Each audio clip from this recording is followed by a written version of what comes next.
Hello, everyone, and welcome to another horror review. I think this one's going to get me in trouble. I'm just kidding. I went to go live, and it's all like what with the title. So, yeah, this could be my last stream ever as I get banned. Twitch is freaking out. Right, I'm going to remove Twitch there. I've tried putting symbols and stuff in. That's why Facebook wouldn't let me go. So, right, let's let's try this again. Oh my god. Fun times, fun times. Gotta love the old censorship.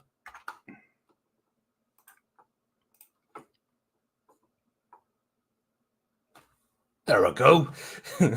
Put a few symbols in there. Right, if you haven't guessed already by the title, we're reviewing Dead Hooker in a Trunk, which has been, I've just had to literally change and put symbols and all sorts of crazy stuff in because the algorithm's going, "Wah, you bad person."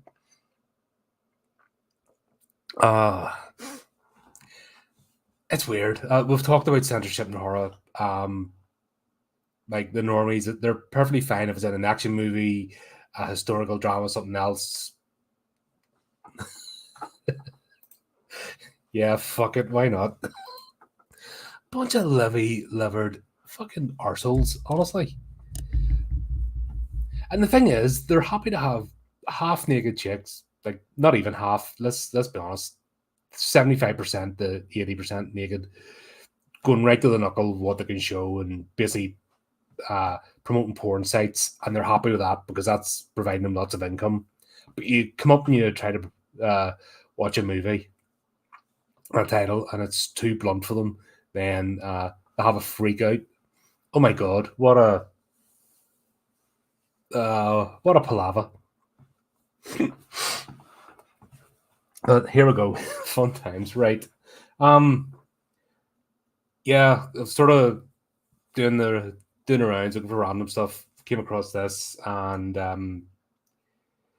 yeah, it's been described. I was going to say it's like splatterpunk type movie, but they've called it a can exploitation horror movie. And let's see, I want to look that up.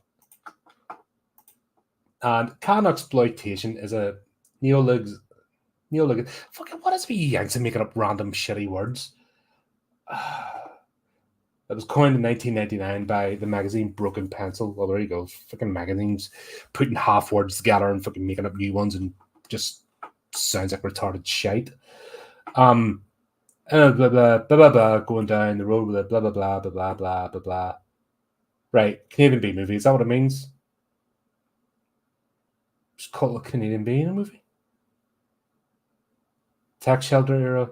Right. So basically, yeah, got funded from the government to make movies. Yeah. So what's the fucking that word is painful to look at. It's actually painful to look at. It's like, what the hell? God. Anyway, right, let me give you an idea.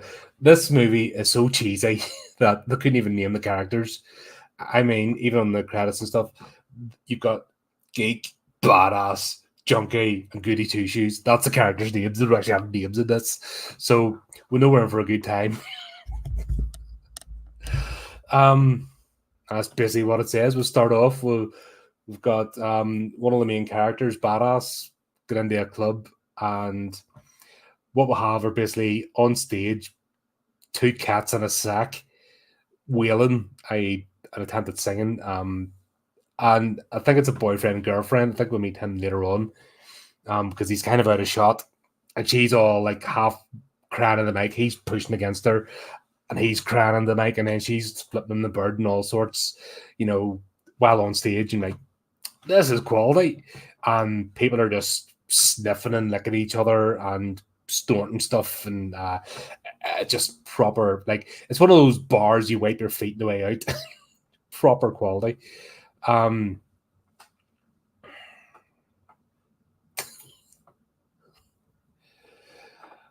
dear, no, dear man. You managed to fill the pram a couple of times, that's all I'm saying. So something worked, or you got a really good neighbor to help out. But yeah, we've got this lovely club, and you're just like, oh, you're actually physically scratching. You're like looking around, going, yeah, it's one of them ones you expect like needles in the corner sort of thing, and you can't sit anywhere, and uh, just the alcohol is used as you don't actually get served drinks. It's a fucking spread for trying to sanitize a place. Little areas. That's what the alcohol is used for. But yeah, there we go. That's all happening. Blah blah blah.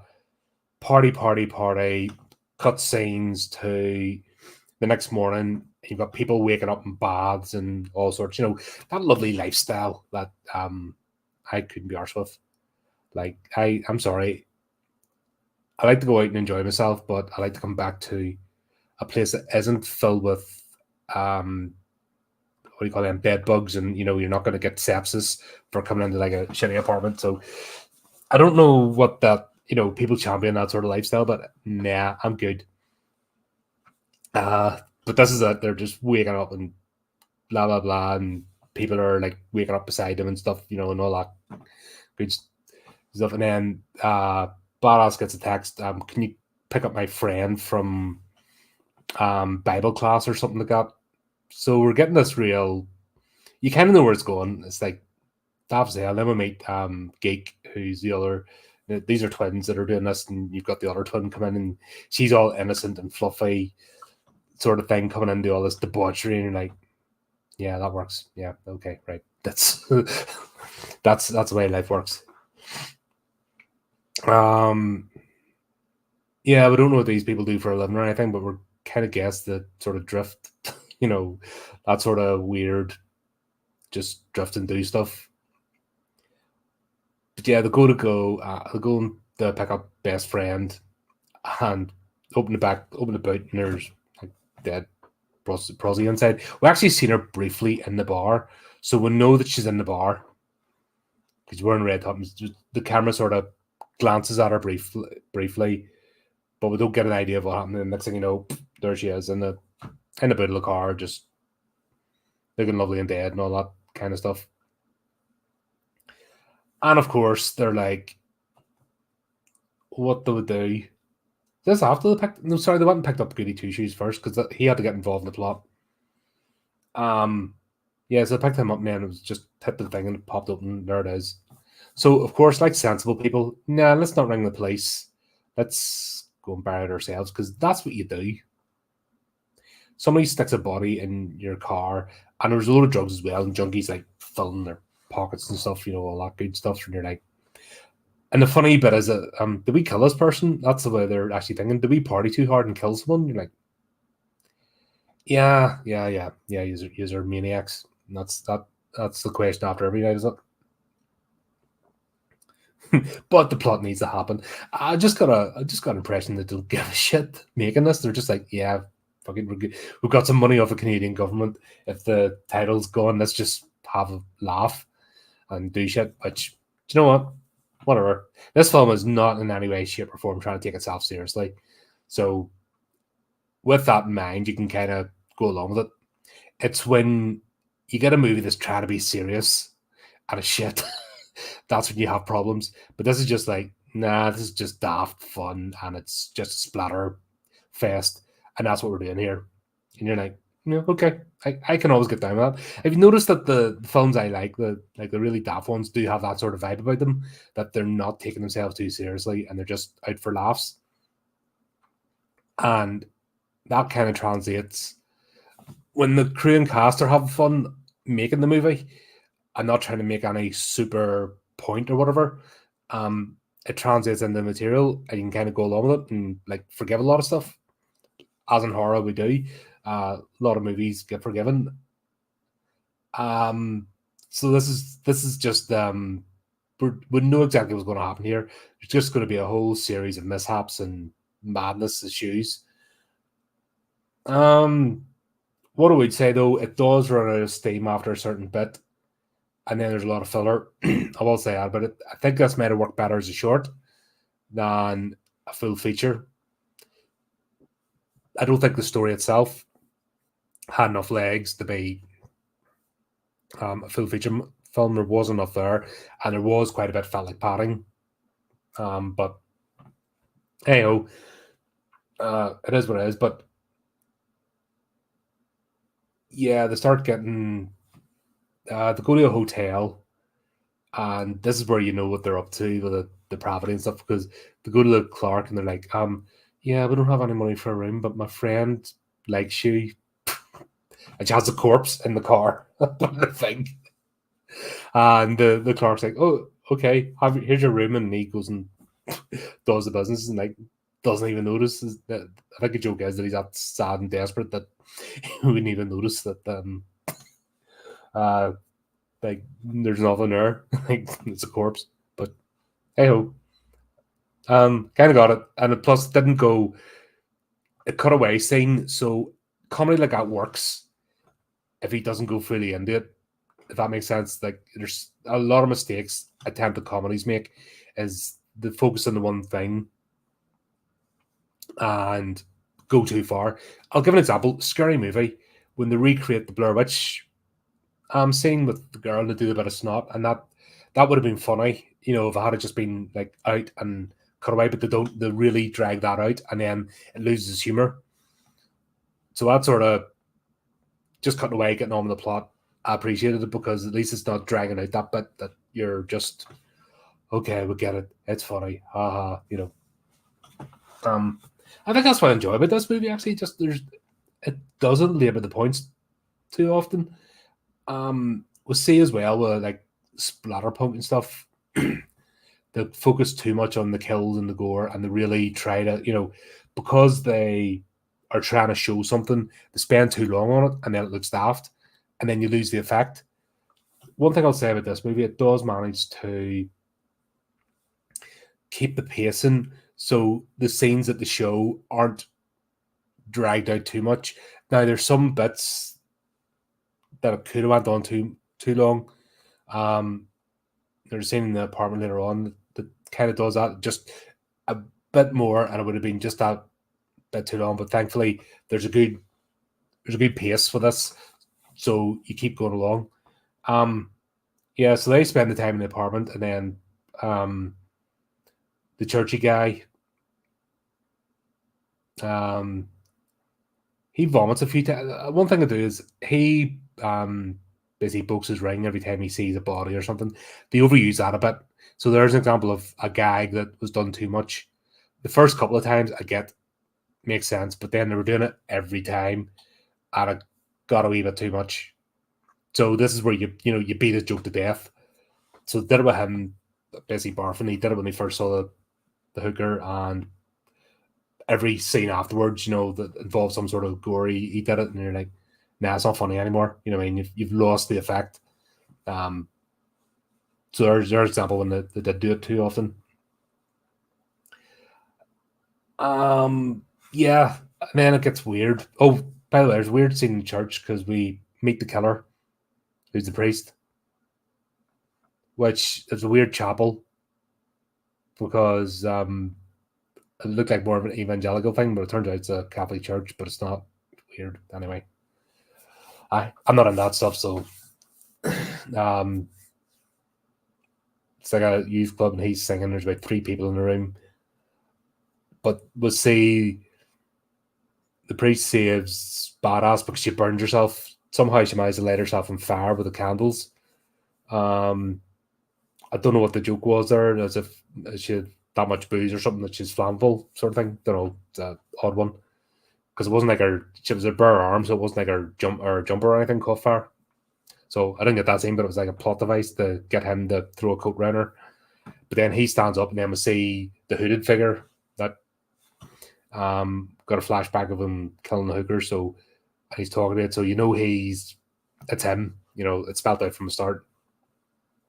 But when in the hotel, Geek, the sister, calls the police, and it's weird how they're all in one room and the badass sister's in another, even though we only threw out one key. But whatever. And they're like, "Oh, we need to talk to you." So she does this thing as if she's going to take the 2 cops back to the room, and then she beats them both up, which is a bit silly because this girl's like a twig. Do you know what I mean? But Once again, I think there's a lot of suspension of disbelief and just understand it's just a bit of daft fun. So she chains the two of them up naked, the handcuffs into the bed, and takes one of their guns and stuff, and then goes out and fights with her sister about it, and then knocks her out. It was actually a weird. There's just weird where Geek slaps badass. This weird slap scene, and it looked so. I don't know how they did it or what it was with the camera, but just looked strange. Because it's odd because there's some great fight scenes in this. What I will say is there's some great fight scenes, and they're not Mary Sue characters. So like when they go up against the killer and stuff, like proper beating the shit out of them, proper realistic fighting, and there's about 2 or 3 scenes of that, and they're brutal. And that's actually the serious side of things, if that makes sense. So that's when it brings you back. This is bringing you down from the comedy and the oh shit, this is bad, this is a bad person sort of thing. Which is cool. So I don't get what that first slap was. It looked, I don't know what it was about the camera. It looked strange because then when Badass punches her back, it looked cool. So I don't know what it was. I've watched it twice and played it back, and I can't figure out what went wrong there. But say the way, this happens. Then they go to the apartment, and this is where I'm saying they're kind of meandering along a bit because basically they have to wait the night time. They can't bury her during the day. Instead, they're going to bury her because Goody Two Shoes like I can't be part of. You're just going to leave her by the road. She deserves more than that and deserves a proper burial and somewhere random, But hey ho, that keeps the block on. But they decide that then they need to go buy drugs, and I was actually a good joke because he says to Junkie, "Did you not just lift a whole bunch of drugs?" You think, "No, but I need different drugs." And I was like, "Oh, okay, whatever." I don't like drug culture. Never have. Don't like it. Don't appreciate it. I don't think it's funny. It's addicts are freaking horrendous creatures. Destroy your life if they get a chance. But at least they're not. At least they're not fully making it about drugs are great sort of thing. Like Junkie's a broken human being. You see it, but she goes basically to her dealer, who's also her boyfriend, who I think was the one was on stage and they were having a fight.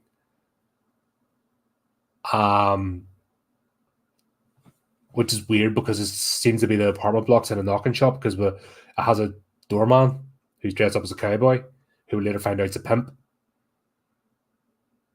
So, don't know, this is like the underbelly of.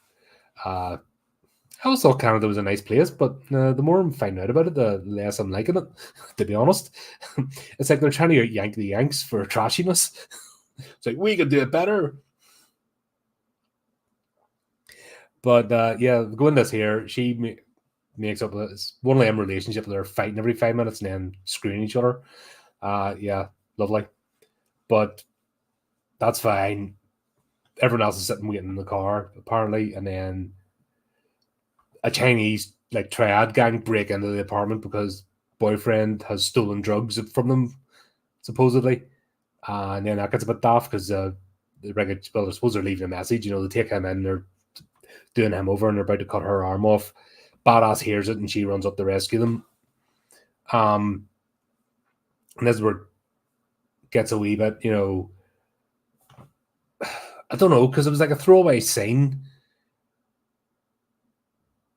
where if this had been the thing, right, now they're being chased by the mob and they've got a body in the trunk, I could see the story progressing. But they don't, they deal with it. So she comes in and she shoots everybody, and Junkie gets her arm sort of cut off, at the manage to hold it together sort of thing. And this is the scene where she's in the Badass is in the bathroom where the boyfriend's lying there, with his guts all pulled out. And thankfully, because it looked as if it was going to drag on a minute, but then she shoots him. At least they just managed to cut him off at that point where I was going to get, right, would you do something? I was starting to feel a wee bit like padding out. They then go to a park, or they're heading there, and They had junkie waves her arm out saying it's been cut, and then a truck knocks it off, and then she puts it. I don't know what the point of that scene was, because there's no actual repercussion for it because her arm got knocked off, and then um, the managed to sew it back on again before going to hospital. And you're like, okay, that was a bit of a wasted scene. I don't like I said. I think them being chased by the mob would have been a good thing, a setup to carry on, and then nowhere to actually go to bury the body, so they're having to go and hide, trying to think of a way to get rid of the body as well. This is the point where the movie, like I said, it would be better as a short because it sort of peters out a bit. Because they get to the park, they wait the night time, they're smoking and joking and all that kind of stuff. They go to bury her, but then she sits up, and then they whack her with a shovel, and then they decide not to bury her. It was weird. So it's almost as if she came to life, and then they whack her and finish her off, sort of thing. But I don't understand the bit where they've spent all night in this park, essentially, and they haven't buried the body. Because they have the shovel, they're digging and all that sort of stuff. So for some reason, they've still got the hooker there. She's out in the open. They're bringing her back. Then the cowboy appears because it turns out he's a pimp, and then he's wrangling with badass, and she shoots him, and it just once again another daft scene. If that makes sense, because this could have been invested in the chase, and the rest of the movie wouldn't feel as if it was filler. Because they deal with that, he gets killed. Then they decide to go their separate ways, and Geek takes Junkie to the hospital, and then she's going to bury the body herself. And Geek is going to go back home, but then she finds the hooker's wallet and decides to go check out her house. And Goody Two Shoes is going to go back to church, and he gets in heavenly cabs, and has a weird conversation with we think is God sort of thing. Says, "Are you going to abandon your girl?" sort of thing. Go get her and all this kind of stuff. If you truly love her and all that kind of nonsense.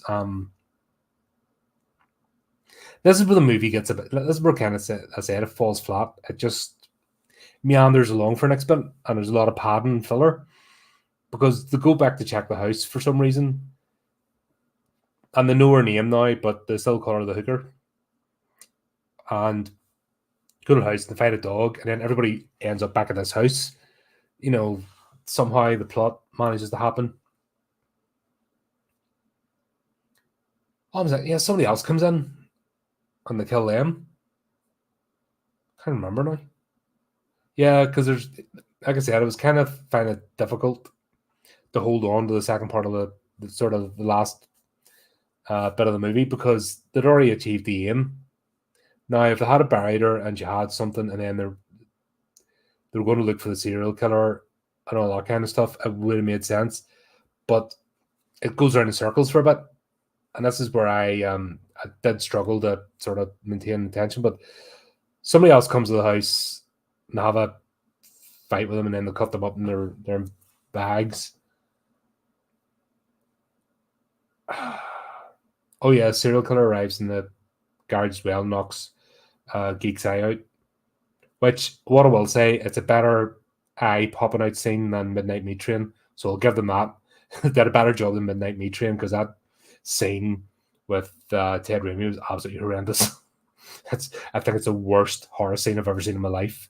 Just absolutely shockingly bad. So Lisa did that right. But yeah, weird stuff happens, and then they kind of meander along a bit. Geek, is it Geek? No. The body gets nicked, and its badass gets kidnapped. Or is it the other? Yeah, it is. His badass gets kidnapped and taken away. and then they've got to figure out how to get her back, and there's like a business card because the killer wants them to come. And of course, it's revealed that it's, we'll see her in the den, and it turned out it's the priest, and he's got a whole bunch of henchmen. And the thing is, you don't get an explanation for the henchmen. You get an explanation for him and why he does what he does, but you don't get an explanation why he's got a whole group or a cult. Yeah, so that like I said, the good startup, good run, and it was managing to keep it tight. This sort of the second half into the third act is really struggle. It's a real struggle to get through because it's too much padding and filler. But yeah, it gets revealed he's at and blah blah blah. They come and rescue her. This whole big weird fight scene.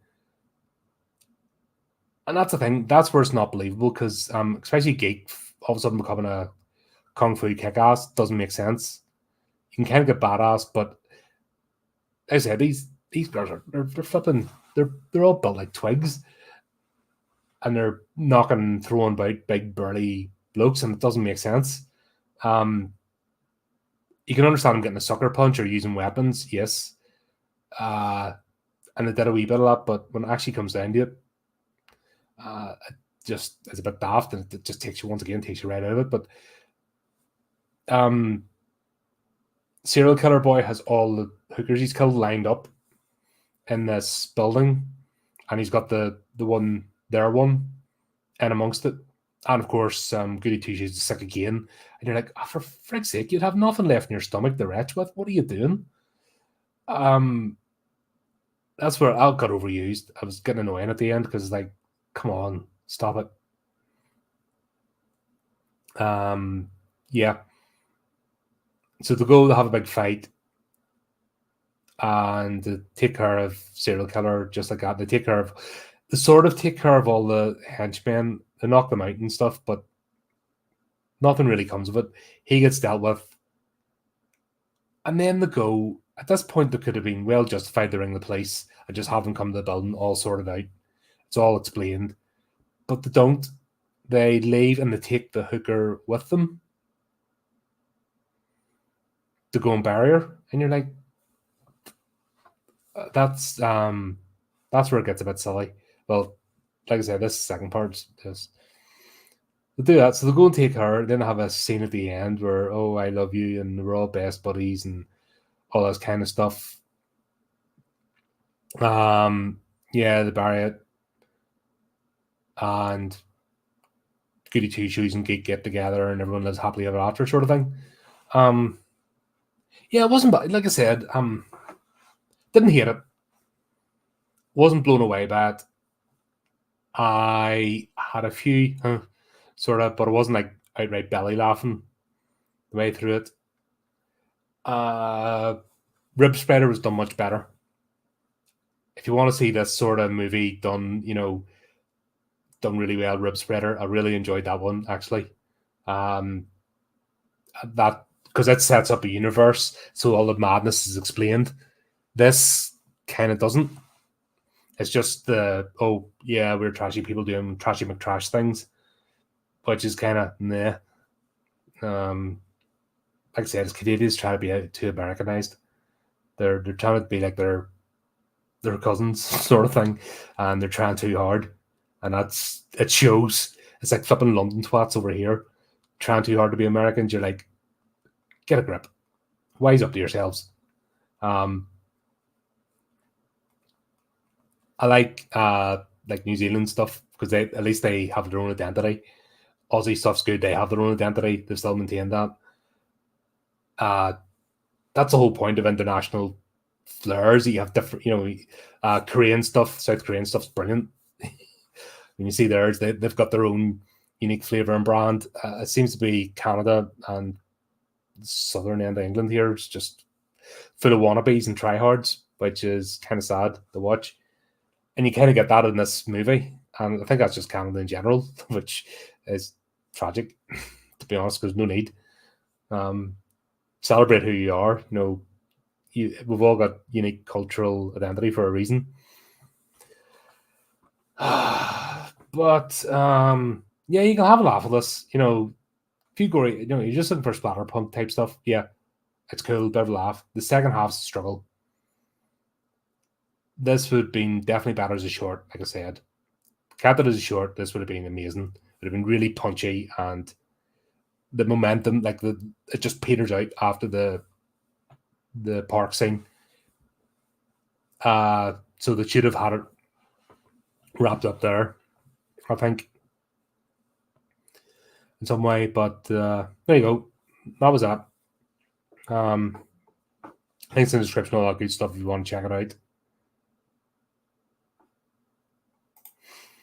Yeah, that's for me. It's the movie was made with honest. You can tell it's made with honest intentions. You know, just want to make a movie, just want to have a bit of a laugh, and that's fair enough. I can appreciate that. That's why, like I was saying, when I kind of get the feel of a movie, I can not be harsh about it when I get the sort of the vibe why it's been made. It's when, like I said, they're trying to be super serious and to do it really badly. Like The Hills Have Eyes, those two movies were absolutely atrocious. And they're trying to be like super scary, serious, you know, slashers or what, and it fails miserably. Those movies I will rip the bag out of because it's a pretentiousness about it.